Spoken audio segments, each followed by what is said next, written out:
নমস্কার, কেমন আছেন সবাই? আমার সঙ্গে থাকার অনুরোধ জানাই। শীত কিন্তু ভালোই পড়তে শুরু করেছে। আর যত শীত পড়ে ততই কিন্তু গরম কিছু খেতে মন চায়। সেজন্য আমি কিন্তু আপনাদের জন্য আজ একটা গরম রেসিপি নিয়ে হাজির হয়েছি। এই ঠান্ডার সময় কিন্তু খেতে খুব ভালো লাগে। সেই রেসিপিটা বানানোর জন্য আমি এখানে নিয়ে নিয়েছি বড় একটা প্রেশার কুকার। প্রেশার কুকারে আমি দিয়ে দিয়েছি বাটার। বাটার কিন্তু আমি এখানে অনেকটা পরিমাণেই ব্যবহার করেছি। তারপরে দিয়ে দিলাম একটা কাঁচা লঙ্কা। কাঁচা লঙ্কাটা আমি 2 টুকরো করে দিয়ে দিয়েছি। তার মধ্যে দিয়ে দিয়েছি বড় বড় টুকরো করে আদা। আদা কুচি দিয়ে হালকা করে নেড়ে এর মধ্যে দিয়ে দেব পেঁয়াজ। পেঁয়াজগুলোও কিন্তু আমি বড় করে কেটে নিয়েছি। আপনারা চাইলে আরও বড় করে কাটতে পারেন। এগুলো একটু নেড়ে ভেজে নেব। তার মধ্যে দিয়ে দেবো চিকেনের টুকরোগুলো। এখানে কিন্তু বড় সাইজের চিকেন নিয়ে নিয়েছি। আর এখানে আমি থাই আর পাখনার মাংসগুলোই বেশি নিয়েছি। আপনাদের কাছে যে মাংস আছে সেগুলোই ব্যবহার করতে পারেন। এখানে কিন্তু 500 গ্রামের মতো মাংস আছে। আর পেঁয়াজ আর আমি যখন আদাগুলো ভাজছিলাম তখন কিন্তু গ্যাসের ফ্লেম একদমই লো ছিল। এই সময় কিন্তু গ্যাসের ফ্লেম আমরা একটু মিডিয়াম করে দেব। মিডিয়াম হিটে একটু ভালো করে নেড়ে ভেজে নেব। তারপরে এর মধ্যে দিয়ে দেবো টমেটো টুকরো।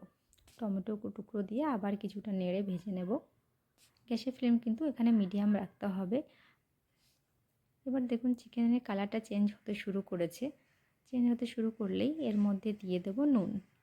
নুন দিয়েও আমরা হালকা করে আবার নেড়ে নেব। এখানে কিন্তু খুব বেশি ভাজা চলবে না, জাস্ট একটু হালকা করে নেড়ে নিয়ে এটা সব কিছু দিয়ে আমরা 5 মিনিট মতো টোটাল ভেজে নেব। ভাজা হয়ে গেলে এর মধ্যে এবার দিয়ে দেব আগে থেকে কেটে রাখা সবজিগুলো। শীতের সময় কিন্তু প্রচুর সবজি পাওয়া যায় এবং খুব কালারফুল সবজি পাওয়া যায়। এখানে আমি নিয়েছি আলু, পেঁপে, গাজর, বিনস, ক্যাপসিকাম, পেঁয়াজকলি। আর এই সময়টা আমি বাজারে ব্রোকলি এখনও পাইনি। যদি ব্রোকলি হতো তাহলে এটা কিন্তু আরোই দারুণ সুন্দর লাগে খেতে। তো এগুলো দিয়ে আবার কিছুটা সময় আমি এটা রান্না করে নেব। এটা খুব বেশি রান্না করতে হবে না, খুব কম করেই আমি রান্না করে নেব। রান্না করে নেওয়ার পরে এর মধ্যে আমি দিয়ে দেব গোলমরিচ গুঁড়ো। গোলমরিচ গুঁড়ো দিয়ে আবার পরিমাণ মতো জল দিয়ে দেব। এটা কিন্তু বেশি ভাজা হবে না, বেশি ভাজা হলে কিন্তু কালারটাও চেঞ্জ হয়ে যাবে। তাহলে কিন্তু খেতে অতটা ভালো লাগবে না, দেখতেও ভালো লাগবে না। তো অল্প করে আমি এটা রান্না করে নিচ্ছি। এর মধ্যে এবার আমি জল দিয়ে ঢাকনাটা বন্ধ করে দেব। ঢাকনা বন্ধ করে দিয়ে কিন্তু গ্যাসের ফ্লেমটা হাই করে দিতে হবে। আর এখানে কিন্তু পরিমাণ মতো জল নেবেন, মানে আপনি কতটা এর স্যুপ রাখতে চাইছেন সেটা সেই পরিমাণে আপনি কিন্তু জলটা দেবেন। যেহেতু 2টো সিটি আমরা মারবো, তাহলে 2টো সিটিতে খুব কিন্তু একটা জলের পরিমাণ কমবে না। সেই জন্য একটু ভেবেই জলটা দিতে হবে। তার মধ্যে বাকি এবার আরও টেস্ট মতো নুনটা দিয়ে দিলাম। নুন দেওয়ার পরে ঢাকনা বন্ধ করে আমরা কিন্তু 2টো সিটির জন্য অপেক্ষা করব। 2টো সিটি হয়ে গেলে গ্যাস বন্ধ করে দেব। আর যখনই প্রেশার কুকারের গ্যাসটা বেরিয়ে যাবে সেই মুহূর্তেই কিন্তু আপনার ঢাকনা খুলে নেব। এই সময় যদি আমরা ঢাকনা না খুলি তাহলে কিন্তু সবজির কালার চেঞ্জ হয়ে যাবে এবং সবজি কিন্তু অনেক বেশি সিদ্ধ হয়ে যাবে। তাহলে কিন্তু খেতে অতটা ভালো লাগবে না।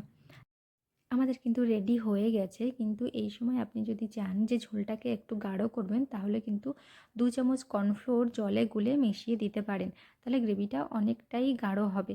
আমি আর এখানে দিচ্ছি না, আমার এটাই ভালো লাগে। তো দেখুন এবার আমি বাটিতে সার্ভ করে দেখাচ্ছি। একদম সহজ পদ্ধতিতে রান্না, কালারটাও দুর্দান্ত এসেছে। শুধু গাজর আর টমেটোতেই কিন্তু এই কালারটাই এসেছে। তো আপনারা বাড়িতে একবার প্লিজ ট্রাই করুন। আর এই ঠান্ডার সময় খেতে তো খুবই ভালো লাগে। বাড়িতে অসুস্থ কেউ থাকলেও তার জন্য খুব ভালো, বা বাচ্চাদের জন্য খুব ভালো। বাচ্চারা যেহেতু ঝাল খেতে পারে না, তাহলে আপনি ঝালটা স্কিপ করতে পারেন। তাহলে রেসিপিটা ভালো লাগে লাইক আর কমেন্টস করে আপনার মতামত জানাবেন। ভালো থাকবেন, সুস্থ থাকবেন। আজকের মতো এই পর্যন্তই। নমস্কার।